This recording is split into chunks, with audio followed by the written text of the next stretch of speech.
ಡೋಂಗರಗಾವ ಗ್ರಾಮದ ದ್ರಾಕ್ಷಿ ಉತ್ಪಾದನಾ ಸಂಘದ ಅಧ್ಯಕ್ಷ ಹಾಗೂ ಮಾಜಿ ಶಾಸಕ ಶಹಜಹಾನ್ ನೇತೃತ್ವದಲ್ಲಿ ದ್ರಾಕ್ಷಿ ಬೆಳೆಗಾರರು ಪ್ರತಿಭಟನೆ ನಡೆಸಿ ರಾಜ್ಯ ಸರ್ಕಾರ ಹಾಗೂ ಕೇಂದ್ರ ಸರ್ಕಾರಕ್ಕೆ ಆಗ್ರಹಿಸಿದರು.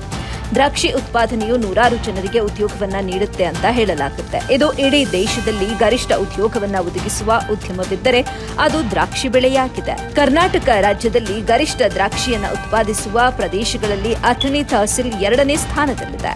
ಕರ್ನಾಟಕದಲ್ಲಿ ಹವಾಮಾನ ಬದಲಾವಣೆ ಮತ್ತು ಪ್ರಕೃತಿಯ ಅಸಡ್ಡೆ ಕಳೆದ ಹಲವು ವರ್ಷಗಳಿಂದ ದ್ರಾಕ್ಷಿ ತೋಟಗಳಿಗೆ ಕೀಟಗಳ ದಾಳಿ ಮತ್ತು ಹವಾಮಾನ ವೈಪರೀತ್ಯದಿಂದ ರೈತರು ದೊಡ್ಡ ಪ್ರಮಾಣದಲ್ಲಿ ನಷ್ಟ ಅನುಭವಿಸುತ್ತಿದ್ದಾರೆ. ಮಾರುಕಟ್ಟೆಯಲ್ಲಿ ಸರಿಯಾದ ಬೆಲೆ ಇಲ್ಲದ ಕಾರಣ ದ್ರಾಕ್ಷಿ ಕೃಷಿಯಲ್ಲಿ ಆಗುತ್ತಿರುವಂತಹ ನಷ್ಟವನ್ನ ಕಂಡ ರೈತರು ಈಗ ಬೆಳೆ ಪದ್ಧತಿಯನ್ನ ಬದಲಾಯಿಸುವ ಚಿಂತನೆಯಲ್ಲಿದ್ದಾರೆ. ದ್ರಾಕ್ಷಿ ಬೆಳೆಗಾರರ ಸಂಘವು ದ್ರಾಕ್ಷಿ ಕೃಷಿಯಲ್ಲಿ ಎದುರಿಸುತ್ತಿರುವಂತಹ ಸಮಸ್ಯೆಗಳನ್ನು ಪರಿಹರಿಸಲು ದೊಡ್ಡ ನಿರ್ಧಾರವನ್ನ ತೆಗೆದುಕೊಂಡಿದೆ. ಮುಂಬರುವಂತಹ ಅಧಿವೇಶನದಲ್ಲಿ ದ್ರಾಕ್ಷಿ ಉತ್ಪಾದನೆಯ ಬಗ್ಗೆ ಚರ್ಚಿಸಿ ದ್ರಾಕ್ಷಿ ಉತ್ಪಾದನೆಗೆ ಕನಿಷ್ಠ ಬೆಲೆ ಘೋಷಿಸಬೇಕು ಎಂದು ದ್ರಾಕ್ಷಿ ಬೆಳೆಗಾರರು ಪ್ರತಿಭಟನೆ ನಡೆಸಿ ಸರ್ಕಾರವನ್ನು ಒತ್ತಾಯಿಸಿದರು. ಅಂದರೆ ಪ್ರತಿ ಕ್ವಿಂಟಾಲ್ ದ್ರಾಕ್ಷಿಗೆ 25,000 ರೂಪಾಯಿ ಬೆಲೆ ಹೆಚ್ಚಿಸಿದ್ರೆ ಮಾತ್ರ ದ್ರಾಕ್ಷಿ ಬೆಳೆಗಾರರಿಗೆ ನ್ಯಾಯ ಸಿಗುತ್ತೆ ಅಂತ ಹೇಳಿದ್ರು. ವರದಿ ರಂಜಾನ್ ಮುಜಾವರ್, ಎಬಿ ನ್ಯೂಸ್ ಸಂಸ್ಥಾಪಕರು, ಅಥಣಿ. ಬೆಳೆಗಾರರ ಉಳಿವಿಗಾಗಿ ಹೋರಾಟ, ಏತಕ್ಕಾಗಿ ಹೋರಾಟ,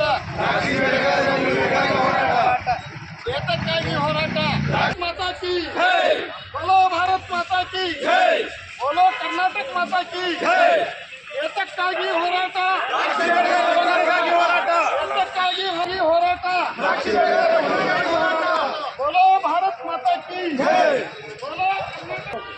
ದ್ರಾಕ್ಷಿ ಬೆಳೆಗಾರರ ಪರವಾಗಿ ಇವತ್ತಿನ ದಿವಸ ನಾವು ಸನ್ಮಾನ್ಯ ತಹಶೀಲ್ದಾರ್ ಸಾಹೇಬರ ಮುಖಾಂತರ ಸನ್ಮಾನ್ಯ ಪ್ರಧಾನಮಂತ್ರಿಯವರಿಗೆ, ಸನ್ಮಾನ್ಯ ಮುಖ್ಯಮಂತ್ರಿಯವರಿಗೆ ಮತ್ತು ನಮ್ಮ ಬೆಳಗಾವಿ ಜಿಲ್ಲಾಧಿಕಾರಿ ಅವರಿಗೆ ಮನವಿಯನ್ನು ಕಳಿಸ್ತಾ ಇದ್ದೀವಿ. ತಹಶೀಲ್ದಾರ್ ಸಾಹೇಬರ ಮುಖಾಂತರ ಈ ಮನವಿಯ ವಿಷಯ ನಾನು ಇಲ್ಲಿ ಓದ್ತೀನಿ, ಓದಿ ಆ ಮನವಿಯನ್ನು ಅವರಿಗೆ ಸಮರ್ಪಣೆ ಮಾಡ್ತೀನಿ.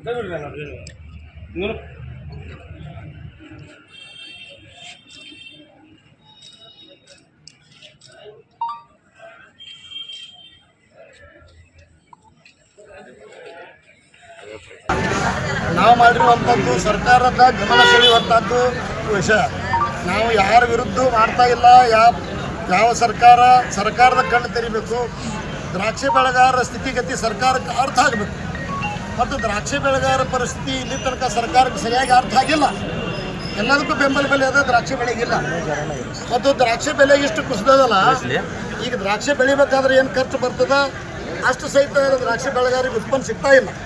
ಅಂದರೆ ಈಗ ಅಥಣಿ ತಾಲೂಕು ತಗೋರಿ, ಅಥಣಿ ತಾಲೂಕಿನೊಳಗೆ ಕಬ್ಬು ಬೆಳೆ ಆದ ನಂತರ ಅತಿ ಹೆಚ್ಚಿಗೆ ಬೆಳೆಯುವಂಥದ್ದು, ಅತಿ ಹೆಚ್ಚು ಉತ್ಪನ್ನ ಕೊಡುವಂಥದ್ದು. ಒಂದು ವರ್ಷಕ್ಕೆ 500 ಕೋಟಿ ರೂಪಾಯಿ ಆದಾಯ ಏನಾರು ಇದ್ರೆ ಅಥಣಿ ತಾಲೂಕಿನೊಳಗೆ ಅದು ದ್ರಾಕ್ಷಿ ಬೆಳೆ. ಆದರೆ ಈಗ 2 ವರ್ಷ ಆಯಿತು ದ್ರಾಕ್ಷಿ ಬೆಳೆಗೆ ದರ ಇರಲಾರ್ದ ಮತ್ತು ಹವಾಮಾನ ವೈಪರೀತ್ಯದಿಂದ ಏನು ಹಾನಿ ಆಗ್ತಾ ಇದೆ. ದ್ರಾಕ್ಷಿ ಬೆಳೆ ಇವತ್ತು ನಶಿಸಿ ಹೋಗುವಂಥ ಪರಿಸ್ಥಿತಿ ಬಂದದ. ದ್ರಾಕ್ಷಿ ಬೆಳೆ ನಶಿಸಿ ಹೋದ್ರೆ ಆ ಬೆಳೆಗಾರನ ನಶಿಸಿ ಹೋಗ್ತಾನೆ. ದೇಶದ ಬೆನ್ನೆಲುಬು ರೈತ. ಜೈ ಜವಾನ್ ಜೈ ಕಿಸಾನ್. ಕಿಸಾನ್ ಇವತ್ತು ಯುದ್ಧ ಮಾಡುವಾಗ ವೀರ ಸ್ವರ್ಗ ಕಂಡ್ರೆ ಅಲ್ಲಿ ನಿಧನರಾದ್ರೆ ವೀರ್ಗ ಸ್ವರ್ಗ ಅಂತ. ಆದರೆ ಜೈ ಜವಾನ್ ಇಷ್ಟು ಎಲ್ಲ ಹೇಳುವಾಗ ಜೈ ಕಿಸಾನ್ ಅಂದೇನು? ಕಿಸಾನರು ಅಂದರೆ ರೈತರು ದೇಶದ ಬೆನ್ನೆಲುಬು.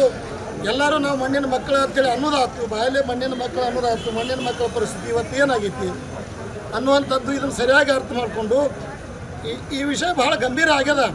ಆದರೆ ಏನಾಗ್ಯದ, ಇವತ್ತು ಉತ್ತರ ಕರ್ನಾಟಕದವರು ಜಾಸ್ತಿ ರೈತರು ಹೋರಾಟ ಮಾಡೋದಿಲ್ಲ ಅಥವಾ ಸಂಘಟಿತರಾಗೋದಿಲ್ಲ.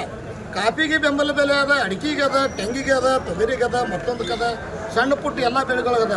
ಇಂಥ ದೊಡ್ಡ ಬೆಳೆ, ಮಹತ್ವದ ಬೆಳೆ ಎಷ್ಟು ಆದಾಯ ಬರ್ತೈತ್ರಿಪ್ಪ ಭಾರತ ದೇಶಕ್ಕೆ. ಇವತ್ತು ರಸಗೊಬ್ಬರಗಳು ಎಷ್ಟು ಉಪಯೋಗ ಮಾಡ್ತೀವಿ ದ್ರಾಕ್ಷಿ ಬೆಳೆಗಾರರು. ಇವತ್ತು ಎಷ್ಟು ಪೆಸ್ಟಿಸೈಡ್ಸ್ ಉಪಯೋಗ ಮಾಡ್ತೀವಿ. ಇವತ್ತು ಎಷ್ಟು ನಾವು ಉದ್ಯೋಗದಲ್ಲಿ ಎಷ್ಟು ನಾವು ಉದ್ಯೋಗ ಸೃಷ್ಟಿ ಮಾಡ್ತೀವಿ ದ್ರಾಕ್ಷಿ ಬೆಳೆಗಾರರು. ದ್ರಾಕ್ಷಿ ಬೆಳೆ ಇಲ್ಲದೆ ಹೋದರೆ ಸರ್ಕಾರಕ್ಕೂ ಸಾವಿರಾರು ಕೋಟಿ ಆದಾಯ ಕಡಿಮೆ ಆಗ್ತದೆ. ಮತ್ತು ಇಲ್ಲಿ ಇಷ್ಟು 15,000 ಎಕರೆ ದ್ರಾಕ್ಷಿ ಇಲ್ಲಿ ಅಥಣಿ ಒಳಗಿದ್ರೆ ಮಾರಾಟ ಕೇಂದ್ರ ಇಲ್ಲ. ಮಾರಾಟ ಕೇಂದ್ರ ಮಾಡೋ ಸಲುವಾಗಿ ಭಾಳ ವರ್ಷದಿಂದ ನಾವು ಆಗ್ರಹ ಮಾಡ್ತಾ ಇದ್ದೀವಿ. ಇಲ್ಲಿ ಕೋಲ್ಡ್ ಸ್ಟೋರೇಜ್ಗಳು ಮಾಡಬೇಕು, ಒಂದು ಮಾರಾಟ ಕೇಂದ್ರ ಮಾಡಬೇಕು, ಬೇರೆ ಬೇರೆ ಎಲ್ಲ ವ್ಯಾಪಾರಸ್ಥರನ್ನ ಇಲ್ಲಿ ತರಿಸುವಂಥದ್ದು ವ್ಯವಸ್ಥೆ ರೈತರಿಗೆ ಸಹಾಯ ಸರ್ಕಾರ ಮಾಡಬೇಕು.